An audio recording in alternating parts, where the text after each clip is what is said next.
Muri Zimbabwe ava president vanhu vanosonchamisa vasitara mashoko ava pamusoro pedrought yarova nyika yedu nyika yeZimbabwe. Ava muri Zimbabwe vanyatsa kuexplaina, vanyatsa kuratidza kuti ava vane sympathy, ava vane macitizens avo. Saka mina mashoko avataura ndokuti bo subscribe, bo like, hotina on the bell icon. Sanoona kuti tinozonchamisa ano pa extend pakanyora achiti a leadership drought in Zimbabwe.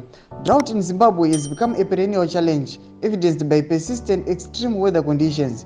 Poverty, disease, cholera also characterize our national peril. These all constitute major threats to our national security. It's like we are stuck in a time loop since 07 or 08. This points to leadership failure. Declaring a state of emergency after the fact is too little, too late, lame and lacking. We have ignored warnings from experts including UN, World Health Organization, WFP and our own meteorological teams who gave these warnings more than a year ago.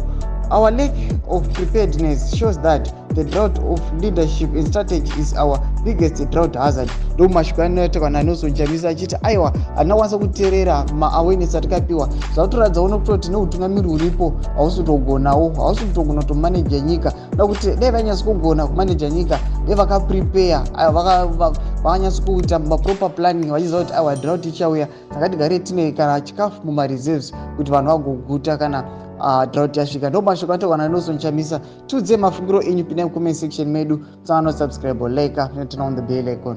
Tinombochana mabvitsa ndokupa pano paZVAITWA News Live.